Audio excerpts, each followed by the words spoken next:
बिस्मिल्लाहिर्रहमानिर्रहीम। अस्सलाम वालेकुम। एक मरतबा हज़रत सैयद निज़ामुद्दीन औलिया महबूब इलाही रहमतुल्लाह अलैह अपने पीर व मुर्शिद ज़ब्दुल अंबिया हज़रत बाबा फरीदुद्दीन मसूद गंज शकर रहमतुल्लाह तआला अलैह के पास बैठे होते हैं। हज़ूर बाबा साहब आपको किसी किताब में से कुछ पढ़ा रहे होते हैं। वो किताब काफ़ी पुरानी हो चुकी होती है, जिस वजह से हज़ूर बाबा साहब बार बार अटकते हैं।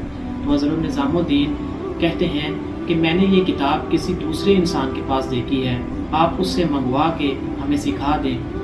तो हज़ूर बाबा साहब नाराज़ होते हैं और कहते हैं कि ये किताब नई हो या पुरानी, तुम्हारा पीर से पढ़ा रहा है। हज़ूर निज़ामुद्दीन फरमाते हैं कि मैंने महसूस किया कि आप नाराज़ हो गए हैं और आपने हज़ूर बाबा साहब से माफ़ी मांगी, लेकिन बाबा साहब ने माफ़ नहीं फरमाया। हज़रत निज़ामुद्दीन औलिया खानका शरीफ से बाहर चले जाते हैं और एक कुएँ के पास बैठ जाते हैं और सोचते हैं कि मैं इस कुएँ में डूब जाऊँ, लेकिन फिर कुछ सोचकर जंगल की तरफ चले जाते हैं। कुछ देर बाद जब आपके दोस्त हज़रत बदरुद्दीन सुलेमान रहमतुल्लाह अलैह, जो कि हज़रत बाबा साहब के बड़े साहबजादे हैं, उनको पता चलती है, तो वो बाबा साहब से कहते हैं कि निज़ामुद्दीन को माफ़ फरमा दें।